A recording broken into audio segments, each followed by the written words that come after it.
मैं आपको समझाने के लिए दे रहा हूँ। जब आप ब्रश करते हैं तो आज आपके बड़े बुजुर्ग आपसे कहते होंगे, बेटा कोलगेट कर रहे हो? तो आप कहते हैं हाँ जी कोलगेट कर रहे हैं, जबकि हाथ में आपके क्लोजअप होता है, पेप्सोडेंट होता है, या और कोई सा टूथपेस्ट होता है, लेकिन वो बोलते हैं आप कोलगेट कर रहे हो और आप यस करते हैं कि हाँ कोलगेट कर रहा हूं। तो क्योंकि कोलगेट इंडिया में बनने वाला सबसे पहला टूथपेस्ट था, तो कोलगेट के नाम से ही टूथपेस्ट सिनोनिमस हो गए एक दूसरे के। ऐसा कई चीजों में है। कई लोग कहते हैं यार LIC करवा रहे हो, LIC करवा रहे हो, वो कहता है हाँ LIC करवा रहा हूं, जबकि वो ICICI लाइफ इंश्योरेंस से करवा रहा होता है अपनी पॉलिसी। तो ये कुछ चीजें हैं। अच्छा, हमारे तो सामने एक अंकल रहते हैं, वो पूछते हैं भाई क्या बात है, बाइक की LIC कराने जा रहे हो? तो हमारे मुंह से निकल जाता है हाँ जी, जबकि बाइक की LIC होती ही नहीं है। तो ये सब चीजें इसी तरह, ये मैं आपको इसे समझा रहा हूँ, ये वेस्टमिंस्टर मॉडल आपके पेपर में आ सकता है।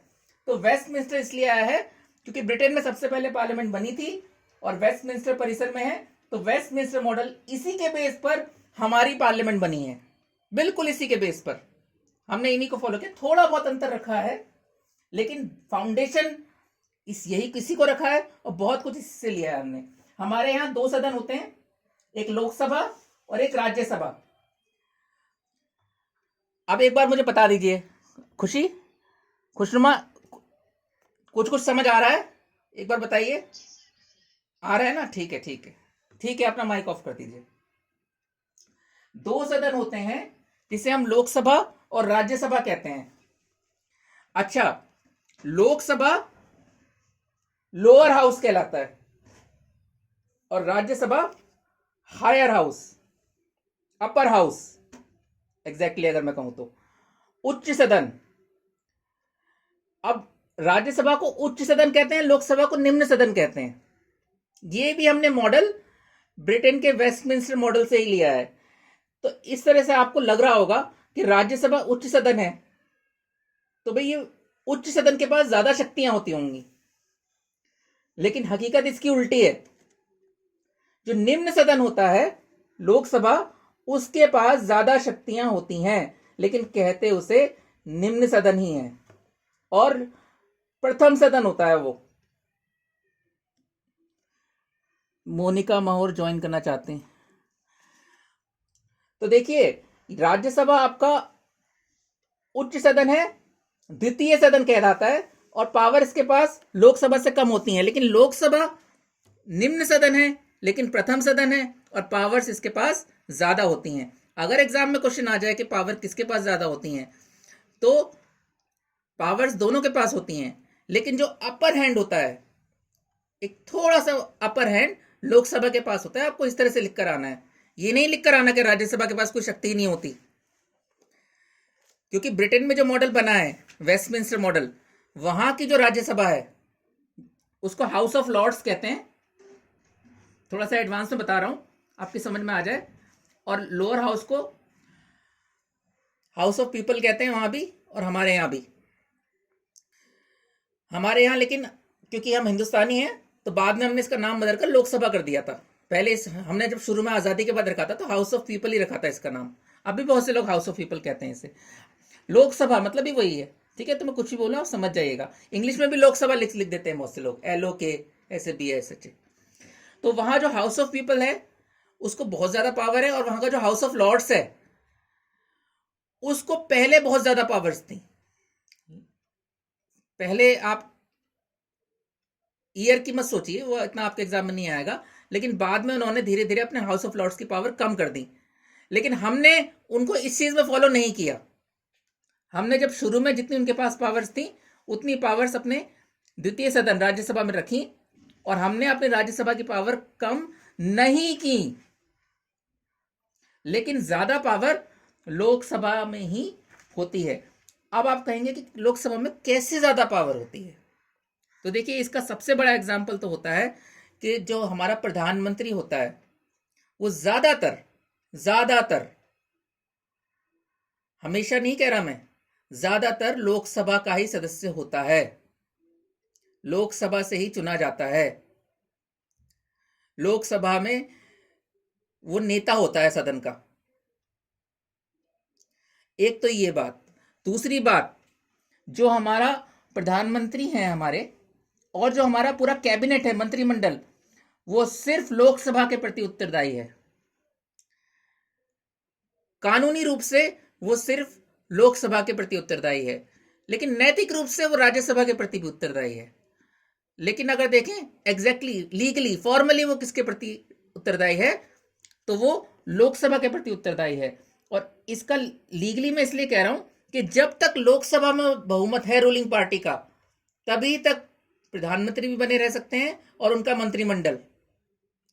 जिस दिन उनका लोकसभा में बहुमत वो अपना सिद्ध नहीं कर पाते या खत्म हो जाता है, उस दिन प्रधानमंत्री को और उनके मंत्रिपरिषद को इस्तीफा देना पड़ता है। इसका एक प्रोसेस होता है जिसे अविश्वास प्रस्ताव कहते हैं, नो कॉन्फिडेंस मोशन। ये जो दूसरी पार्टीज होती हैं अपोजिशन में, वो लाती हैं, कभी कभी लाती हैं, कई बार हमारे इंडिया में भी आया है। ठीक है, इसमें कम से कम 50 मेंबर होने चाहिए जो इसको सपोर्ट करें लोकसभा के। ठीक है, तभी इस पर आगे कार्रवाई हो सकती है, फिर इस पर वोटिंग होती है। ठीक है, तो इस तरह से लोकसभा ज्यादा पावरफुल है। देखिए, जितना समझ आ रहा है उतना समझ लीजिए, बुक में से पढ़िएगा। अगली क्लास में मैं आपके डाउट्स भी क्लियर कर दूंगा। दूसरा माइक आ जाएगा जब, आप फिक्र मत कीजिए। और देखिए, लोकसभा में और क्या चीज है, जो धन विधेयक होता है, मनी बिल, उसमें पूरी पावर लोकसभा के हाथ में होती है।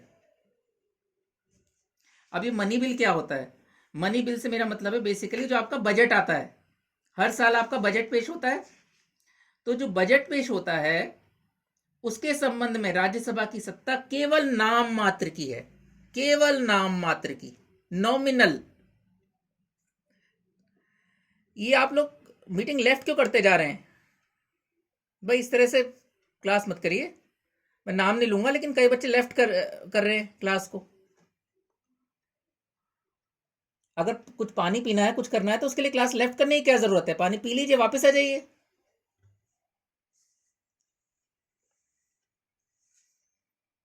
देखिए, ये जो आपकी बजट है, बजट मैंने एक एग्जांपल दिया है मनी बिल का। ऐसा मनी बिल और दूसरे इस तरह के और भी जो मनी बिल हैं, उसमें राज्यसभा की पावर नाम मात्र की होती है। पेज नंबर 77 पर क्लियरली लिखा हुआ है आपके बुक में, वित्तीय शक्तियां, फाइनेंशियल पावर्स, धन विधेयकों के संबंध में तो राज्यसभा की सत्ता केवल नाम मात्र की ही है। धन विधेयक केवल लोकसभा में ही शुरू हो सकता है। पहली बात, इस पर चाहे तो अंडरलाइन कर लीजिए, धन विधेयक केवल लोकसभा में ही शुरू हो सकता है। Page number 77। पॉइंट नंबर 2, धन विधेयक के संबंध में राज्यसभा की सत्ता केवल नाम मात्र की ही है। धन विधेयक केवल लोकसभा में ही शुरू हो सकता है, पहली बात। दूसरी बात, को इस विवाद का निर्णय कि कोई विधेयक धन विधेयक है या नहीं, अब इसी बात पर लड़ाई हो गई राज्यसभा और लोकसभा में। लोकसभा कह रही है ये धन विधेयक है, हमारे यहां शुरू होगा। राज्यसभा कह रही है नहीं, ये धन विधेयक नहीं है। तो आप लोग ये ना समझे कि संविधान की व्याख्या का प्रश्न आ गया और ये उच्चतम न्यायालय, सुप्रीम कोर्ट में जाएगा। नहीं, ये संविधान की व्याख्या से संबंधित क्वेश्चन नहीं है। ये लोकसभा की कार्यवाही, वहां की प्रोसीडिंग्स से रिलेटेड इशू है। This is not related to the interpretation of the constitution. तो इसमें जुडिशियल रिव्यू नहीं होगा। इसका अंतिम फैसला लोकसभा का अध्यक्ष ही करेगा। जो भी लोकसभा के अध्यक्ष हैं वो ही इसका फैसला करेंगे और उनका फैसला अंतिम होगा। उन्होंने कह दिया कि अगर ये धन विधेयक है तो वो धन विधेयक है। इसीलिए मैंने आपसे कहा था लोकसभा ज्यादा पावरफुल है। अच्छा, बिल पास कैसे होगा? ये financial bill, money bill, Lok Sabha में शुरू होगा, लोकसभा में पास होगा, उसके बाद राज्यसभा को भेजा जाएगा। ठीक है, राज्यसभा को भेजा जाएगा। राज्यसभा उसे 14 दिन, 14 डेज, बस इतने दिन अपने पास रख सकती है। अब आप कहेंगे सर, राज्यसभा ने अगर 15 दिन रख लिया तो क्या राज्यसभा को जेल भेज देंगे? नहीं। उन पर केस हो जाएगा? नहीं। अगर राज्यसभा ने 15 दिन अपने पास बिल रख लिया तो ये माना जाएगा कि ऑटोमेटिकली वो बिल पास हो गया है। Are you getting my point? एक बार मैं खुशी से रिक्वेस्ट करूंगा, खुशी खुशनुमा से, एक बार अपना माइक ऑन करिए। हाँ, थोड़ा थोड़ा तो समझ में आ रहा होगा, आवाज आ रही होगी? ठीक है, हाँ, मैं पूरी कोशिश कर रहा हूँ इसी माइक से। पॉइंट समझ आ रहे हैं? हाँ हाँ। तो मैं आपसे भी खुशी और बाकी सब लोगों से भी रिक्वेस्ट करूंगा कि नेक्स्ट, अभी आप पढ़ लीजिए, नेक्स्ट क्लास में अपना जैसे क्लास में पढ़ते थे, बुक लेकर बैठिए, पेंसिल लेकर बैठिए, पेन लेकर बैठिए, नोटबुक लेकर बैठिए। ओके, चलिए आप अब अपना माइक ऑफ कर लीजिए। तो पेज नंबर 77 पे मैं हूं। अच्छा, 15 दिन तक उन्होंने रख लिया, वो ऑटोमेटिकली पास माना जाएगा, कोई एक्शन नहीं होगा राज्यसभा के ऊपर। वो उच्च सदन है, उस पर ऐसा एक्शन नहीं हो सकता, खेल नहीं है कोई। लेकिन वो रख ले अपने पास 20 दिन तक, 25 दिन तक, वो पास मान लिया जाएगा ऑटोमेटिकली। वहां उनकी वैल्यू इस मामले में कम है। ठीक है। अच्छा, एक केस और देखिए। 14 दिनों के अंदर, 14 दिनों के अंदर वो राज्यसभा विरोध करती है बिल का। ठीक है, और कहती है ये बिल सही नहीं है, तो क्या होगा? तो ये होगा कि राज्यसभा रिटन में अपनी रिकमेंडेशंस, अपनी सिफारिशें कि इसमें धन विधेयक में ये संशोधन होने चाहिए, वो 14 दिन के अंदर अंदर लोकसभा को लौटाएगी उस बिल को, वो रिकमेंडेशंस लिखकर। उसके बाद लोकसभा के लिए जरूरी है कि वो उन पर विचार करे। ये राज्यसभा की वैल्यू है। लोकसभा को उस पर विचार दोबारा करना ही होगा और उस पर दोबारा वोटिंग करानी होगी। लेकिन क्या जो रिकमेंडेशंस दी है राज्यसभा ने, वो लोकसभा को माननी ही पड़ेंगी? नहीं, ये लोकसभा की मर्जी है। वोटिंग तो लोकसभा को करानी पड़ेगी दोबारा, लेकिन वो उन रिकमेंडेशंस को माने या ना माने, ये पूरी तरह से लोकसभा के ऊपर है। लोकसभा ने ओरिजिनल बिल को बिना एक भी रिकमेंडेशन माने ओरिजिनल बिल को वोटिंग करा दी, पास कर लिया। उसके बाद वो बिल पास माना जाएगा, दोबारा वो राज्यसभा के पास नहीं जाएगा, ना राज्यसभा दोबारा उस पर कोई सिफारिश कर सकती।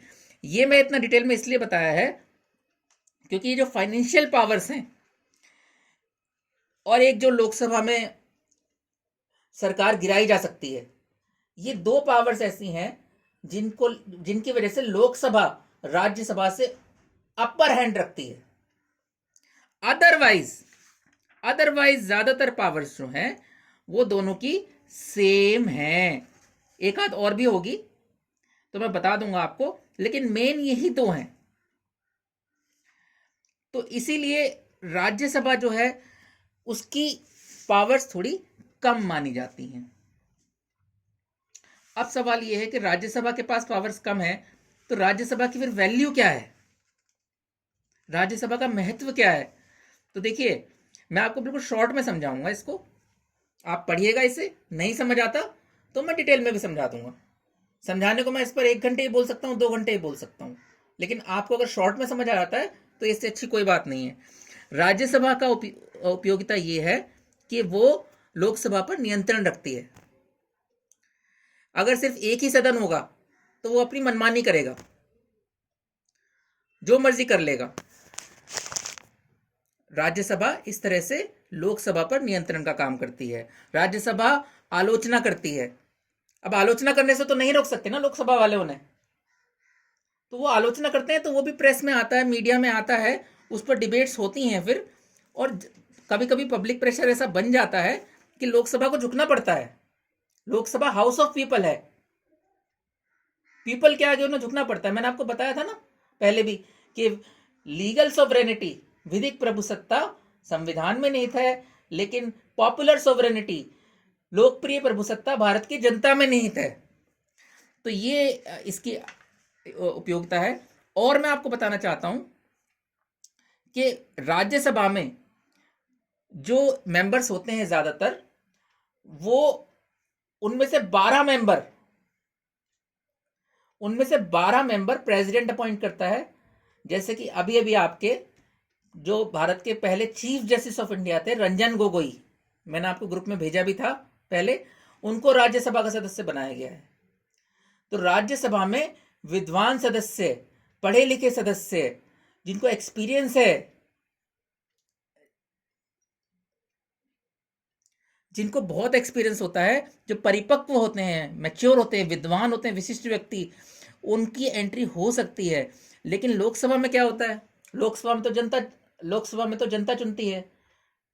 जनता जब चुनती है तो आपने देखा होगा, जनता अनपढ़ों को भी चुन लेती है, जनता क्रिमिनल्स को भी चुन लेती है। जानते होंगे आप इस बात को, ठीक है। तो इस चीज पर थोड़ा सा कर्व करा जा सके, ये तो इसकी छोटी मोटी उपयोगिता है राज्यसभा की। अब मैं आपको राज्यसभा की विशेष शक्तियां बता रहा हूं, पेज नंबर 79 पर।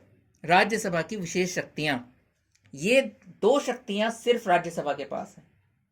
तो ऐसा नहीं है कि राज्यसभा को इंग्लैंड के हाउस ऑफ लॉर्ड्स की तरह डिमोटिवेट कर दिया गया है, हतोत्साहित कर दिया गया है, या सारे उनके पर कतर दिए गए हैं, ऐसा नहीं है, ठीक है।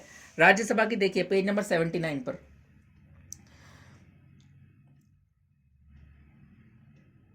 एक आपको पता होना चाहिए कि हमारे संविधान में 3 सूचियां दी गई हैं, संघ सूची, राज्य सूची और समवर्ती सूची। Union list, state list and concurrent list. तो शॉर्ट में यह है कि यूनियन लिस्ट में सेंट्रल गवर्नमेंट लॉ बनाती है, स्टेट लिस्ट में स्टेट गवर्नमेंट लॉ बनाती है, और कॉन्करेंट लिस्ट में दोनों बना सकते हैं। लेकिन अगर कोई कॉन्ट्राडिक्शन हो तो सेंट्रल गवर्नमेंट का law that will hold good. अभी जो स्टेट लिस्ट है उसमें अगर राज्यसभा 2/3 मेजोरिटी से ये प्रपोजल पास कर दे कि ये देश के हित में है कि संसद ही राज्य सूची के विषय पर कानून बनाए, तो उस केस में संसद राज्य सूची के विषय पर भी कानून बना सकती है। लेकिन ये जो प्रस्ताव है ये सिर्फ राज्यसभा ही पास कर सकती है, ये प्रस्ताव लोकसभा पास नहीं कर सकती। और राज्यसभा भी ऐसे नहीं, 2/3 मेजोरिटी के साथ। 2/3 मेजोरिटी, ये समझ गए होंगे आप, या मैं समझाऊं? देखिए 100 का 2/3 कितना होता है? 67, ये कुछ लोग कहेंगे 66 होता है, ठीक है। तो इतनी मेजोरिटी से होना चाहिए। दूसरा अधिकार, ऑल इंडिया सर्विसेज, ये जो आपके IAS IPS, इन्हें ऑल इंडिया सर्विसेज कहते हैं, ठीक है। तो इसमें क्या होता है, अगर कोई नई ऑल इंडिया सर्विस की स्टैब्लिशमेंट करनी है तो भी राज्यसभा ही इसके लिए प्रस्ताव पास करेगी कि देश के हित में ऐसी नई सेवाओं की आवश्यकता है, और वो भी 2/3 मेजोरिटी के साथ। ये दोनों राज्यसभा की विशेष शक्तियां हैं। ये राज्यसभा का मनोबल बना रहता है, मोटिवेशन बना रहता है कि हमारी ये नहीं है कि हम पूरी तरह से लोकसभा पर निर्भर हैं। तो ये 2 शक्तियां मैंने बताई आपको। और जो आप पेज नंबर 77 पर अगर आप आए वापस, तो फर्स्ट पॉइंट है लेजिस्लेटिव पावर्स। तो इसमें साफ साफ लिखा है धन विधेयक के अलावा और सभी विधेयक किसी भी सदन में पेश किए जा सकते हैं। सिर्फ मनी बिल ही है ऐसा जो सिर्फ लोकसभा में पेश किया जा सकता है। लेकिन मैं आपको क्लियर कर दूं, मनी बिल के साथ साथ जो अविश्वास प्रस्ताव है, नो कॉन्फिडेंस मोशन, वो भी लोकसभा में ही पेश किया जा सकता है। हालांकि वो कोई बिल नहीं होता, वो एक मोशन होता है, इसीलिए यहां पर नहीं लिखा है उसके बारे में। उसके बारे में आपका पेज नंबर 73 पर लिखा है, आपको दिख जाएगा 73 पर, सेकंड कॉलम में, अविश्वास प्रस्ताव। तो वो क्योंकि प्रस्ताव है, मोशन है, इसलिए उसे बिल की कैटेगरी में नहीं लाते हैं, वो भी लोकसभा में ही पेश हो सकता है। और ये जो आपका धन विधेयक है ये भी लोकसभा में ही पेश हो सकता है। इसके अलावा इसमें क्लियर क्लियर लिखा हुआ है कि धन विधेयक के अलावा और सभी विधेयक किसी भी सदन में पेश किए जा सकते हैं, दोनों सदनों की मंजूरी के बाद ही किसी विधेयक को राष्ट्रपति के पास भेजा जाएगा। तो वहां पर 14 दिन का कॉन्सेप्ट नहीं है, आप समझ रहे हैं मेरी बात को। बाकी बिल्स में दो चीजें ध्यान रखिए बस, मनी बिल और अविश्वास प्रस्ताव। इसके अलावा जो मैंने राज्यसभा की विशेष शक्तियां बताई वो राज्यसभा कर सकती है। बाकी जितने भी मैटर्स हैं उसमें दोनों की बराबर स्थिति है। किसी भी सदन में कोई भी बिल पेश किया जा सकता है और दोनों सदनों से पास होना चाहिए।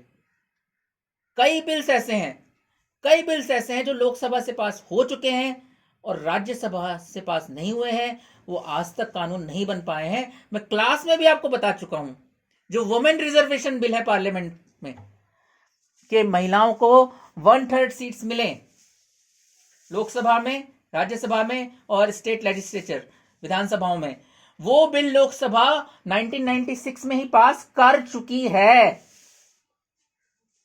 जी हां, लेकिन उसके बाद से अब तक वो राज्यसभा में पास नहीं हुआ है। और इसका मैंने रीजन भी आपको क्लास में बताया था। जो लोग मेरी क्लास रेगुलर अटेंड करते हैं उन्हें पता होगा, इसके कुछ जातिगत कारण हैं, इसमें कास्ट फैक्टर आ जाता है फिर। तो इस वजह से वो बिल नहीं, मैंने आपको बताया ना, कास्ट, रिलीजन, जेंडर, ये इश्यूज हैं इंडिया में, class structure, language, region, India में ये कॉन्फ्लिक्ट चलते रहते हैं। तो यहां पर मैं आपको बताना चाहूंगा, ये मैंने आपको एग्जांपल इसलिए दिया, इसको आप वहां भी लिख सकते हैं, पेट्रियार्ची में भी लिख सकते हैं और वुमेन मूवमेंट्स में भी लिख सकते हैं, नारी अधिकार आंदोलन। तो ये वाला बिल का मैंने आपको एग्जांपल दिया। तो यहां पर पावर्स इक्वल है। राज्यसभा जब तक पास नहीं कर देगी वो कानून नहीं बनेगा। 25 सालों से राज्यसभा में अटका पड़ा है वो बिल, राज्यसभा उसे पास नहीं कर रही है। अच्छा, अब एक सिचुएशन ऐसी भी आ जाती है जब राज्यसभा नहीं पास करती और लोकसभा अपनी जिद पर अड़ जाती है कि इसे तो पास कराना ही है हमें। लोकसभा को लगता है बहुत जरूरी है देश के हित के लिए, लोकसभा को लगता है कि देश के हित के लिए बहुत जरूरी है, ये लोकसभा की इच्छा के ऊपर है, और वो जिद पर अड़ जाती है कि ये तो पास कराना ही है, चाहे राज्यसभा करे इसे पास या ना करे। तो क्या हो सकता है? तो उस केस में जो लोकसभा है वो राष्ट्रपति से निवेदन करती है, कि दोनों सदनों की संयुक्त बैठक, जॉइंट मीटिंग बुलाई जाए, दोनों हाउसेस की जॉइंट मीटिंग बुलाई जाए और दोनों को टोटल कर लिया जाए और उसके बाद जॉइंट वोटिंग कराई जाए। ये प्रेसिडेंट के ऊपर है कि वो जॉइंट मीटिंग कराए या ना कराए, ये उसकी डिस्क्रिशनरी पावर है, उसके विवेकाधीन शक्तियां हैं। एक लफ्ज आप समझ लीजिए, एक लफ्ज मैं आपको बता रहा हूं, एक वर्ड बता रहा हूं, ठीक है, मैं रिपीट कर रहा हूं, लेकिन कुछ लोग लेट ज्वाइन कर रहे हैं, उनको नहीं समझ आएगा। देखिए, मेरे पास मैसेज आ रहे हैं बच्चों के, और अगर आपको समझ नहीं आ रहा है तो फिर एक बार आप पढ़िएगा यहां पर, क्योंकि जिन बच्चों को समझ आ गया है वो दोबारा सुनकर बोर हो जाएंगे, और मैं वैसे ही बहुत डिटेल में समझा रहा हूं। आप एक बार पढ़िएगा, ठीक है। अच्छा, मैं क्या कह रहा था, मैं कह रहा था डिस्क्रिशनरी पावर एक वर्ड होता है, विवेकाधीन शक्तियां या विवेकाधिकार की शक्तियां, हिंदी में विवेकाधीन शक्तियां या विवेकाधिकार, डिस्क्रिशनरी पावर्स होती हैं कुछ जो अलग अलग पोस्ट पर दी जाती हैं। ये डिस्क्रिशनरी पावर्स का मतलब क्या है? लेकिन डिस्क्रिशनरी पावर्स का मतलब ये है कि कहीं पर कोई डाउट है, कोई डिलेमा है, कोई जिसे हिंदी में कहते हैं, अब हिंदी में मुझे याद नहीं आ रहा, डायलेमा होता है, उलझन है कोई, ठीक है ना, कोई कैश 22 सिचुएशन है, दुविधा। वेरी गुड फिजा अंसारी, वेरी गुड, बहुत अच्छा। ये वर्ड मुझे याद नहीं आ रहा था, मैं मानता हूं, फिजा अंसारी ने बहुत बढ़िया बताया। दुविधा, इसे कहते हैं दुविधा। दुविधा में दोनों गए, ना माया मिली ना राम। तो कभी कभी ऐसी दुविधा की कैश 22 सिचुएशन इसे इंग्लिश में कहते हैं, एडवांस लैंग्वेज में, सिंपल लैंग्वेज में डायलेमा कहते हैं। ये सिचुएशन आ जाती है जहां पे समझ नहीं आता कि इसको चुने या उसको चुने, ये करें या वो करें, और अलग अलग एक्सपर्ट्स अलग अलग राय देते हैं। पूरा देश बढ़ जाता है उस मुद्दे पर, तो वहां पर डेडलॉक की सिचुएशन आ जाती है, चक्का जाम हो जाता है, एक तरह से सब रुक जाता है, क्योंकि उस डिसीजन के पर बेस्ड है वो। तो वहां पर ऐसी सिचुएशन में सब कुछ ब्लॉक ना हो जाए, इसलिए विभिन्न अधिकारियों को कुछ डिस्क्रिशनरी पावर्स दी जाती हैं कि वहां पर वो जो फैसला करेंगे वही सही होगा। उन्हें उसका कारण बताने की या स्पष्टीकरण या क्लैरिफिकेशन देने की जरूरत नहीं है। और अलग अलग लोगों के पास अलग अलग डिस्क्रिशनरी पावर्स होती हैं। जैसे कि लोकसभा के अध्यक्ष के पास ये डिस्क्रिशनरी पावर है कि वो फैसला करे कि कौन सा बिल मनी बिल है, कौन सा नहीं है। ये उसकी डिस्क्रिशनरी पावर है, ठीक है। ऐसे ही प्रेसिडेंट की डिस्क्रिशनरी पावर है कि वो जॉइंट सिटिंग बुलाए या ना बुलाए। और ये जॉइंट सिटिंग अगर बुला ली एक बार, तो यहां पर जो फैसला होगा वही फाइनल माना जाएगा। और जॉइंट सिटिंग जब होगी तो बड़ी ही और नेचुरल बात है कि लोकसभा की ही चलेगी उसमें, क्योंकि लोकसभा के मेंबर ज्यादा होते हैं। लोकसभा के 500 से ज्यादा मेंबर होते हैं, करीबन 550। और राज्यसभा के मात्र 250 होते हैं, 245 250। तो आप देखिए कि ये बहुत ही, जब इमरजेंसी सिचुएशन हो तभी प्रेसिडेंट बुलाता है। अभी तक भारत के इतिहास में 3 बार ही इस तरह की मीटिंग बुलाई गई है। यह आप बुक में से पढ़ लीजिएगा कौन कौन सी बार बुलाई गई है। सिर्फ 3 बार बुलाई गई है। तो यहां तक आप लोगों को समझ आ रहा है। एक बार खुशनुमा, एक बार आप बोलिए खुशनुमा, खुशी खुशनुमा। ठीक है, यस सर भेज दिया आपने, फिजा ने भेज दिया, ठीक है। बाकी लोगों से भी तो पूछ लूं। बरखा गुप्ता, आप बोलिए एक बार, समझ आ रहा है आपको? आवाज बेटर आ रही है? ठीक है, ठीक है। तो ये आपका चैप्टर आप लोग समझ लीजिए, पेज नंबर 72 पर संस्थागत कार्य, इंस्टीट्यूशनल फंक्शनिंग, ये आपके सिलेबस में है। संसद की भूमिका और कृत्य, role and functions of the parliament. तो इसमें बहुत सारी चीजें हैं। मैंने आपको देखिए एक इसकी फाउंडेशन क्लियर की है, इंपॉर्टेंट पॉइंट्स बताए हैं। अब लेकिन जैसे कि मैं क्लास में भी कहता था, खाली मेरे बताने से काम नहीं चलेगा। मेरा काम है आपके कॉन्सेप्ट्स को क्लियर करना, कि आप पढ़ें जब बुक में तो आपके दिमाग में एनलाइटनमेंट हो, ठीक है। आप जब पढ़ें तो आपको वो कॉन्सेप्ट क्लियर हो कि हाँ अच्छा ये लिखा है, आप उलझ ना जाएं ये क्या लिखा है अभी, अच्छा अच्छा हाँ सर ने इसका ये मतलब बताया था। उसके बाद आपको अपना दिमाग लगाना है उसमें, क्योंकि ये रेगुलर कॉलेज नहीं है। उसके बाद आप पढ़ के मैं व्हाट्सएप पर आपको कुछ मटेरियल भेज सकता हूँ, ठीक है। नेक्स्ट क्लास में आपके डाउट क्लियर कर सकता हूँ, लेकिन बहुत डिटेल में मैं नहीं जा सकता एक एक पॉइंट के। अब मैंने आपको जो बेसिक बताई है मैं उसको समराइज कर रहा हूँ। देखिए हमारे यहाँ कितने सदन हैं? 2 सदन हैं। किसके? संसद के, पार्लियामेंट के। 2 हाउसेस, लोअर हाउस और अपर हाउस। लोअर हाउस उसको हम फर्स्ट हाउस कहते हैं, लोकसभा। और जो अपर हाउस है उसको हम सेकेंड हाउस कहते हैं, वो राज्यसभा। मेंबर्स कितने होते हैं इसके, ये आप बुक में से पढ़ लीजिएगा, इसे समझाने की कोई ज़रूरत नहीं है, मैंने आपको बता दिया है। फिलहाल लोकसभा में 543 हैं और राज्यसभा में 245 हैं। ये थोड़े बहुत चेंज होते रहते हैं, ठीक है। मैंने आपको ये बताया कि इनकी फीचर्स क्या क्या हैं, इनकी पावर्स क्या क्या हैं। तो बेसिकली वो है क्वेश्चन, ठीक है।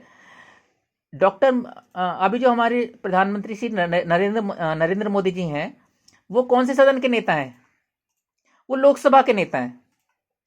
लोकसभा में वो एमपी हैं, मेंबर ऑफ पार्लियामेंट हैं, ठीक है। लेकिन मैं आपको बता दूं सन 2004 में, 2004 में जब डॉक्टर मनमोहन सिंह भारत के प्राइम मिनिस्टर बने थे तो वो राज्यसभा के मेंबर थे। ये एक परंपरा है। देखिए परंपरा होती है, एक होती है ट्रेडिशन, परंपरा, हमारा कस्टम। और एक होता है लॉ, कानून। दिवाली मनानी है, ये कोई कानून है क्या? ये तो ट्रेडिशन है। ठीक है, हमको कोई फेस्टिवल मनाना है, हमको दशहरे पर रावण जलाना है, ये क्या संविधान में लिखा है क्या? कहीं नहीं लिखा, कोई कानून नहीं है। जलाइए मत जलाइए, आपकी मर्जी। ये ट्रेडिशन है।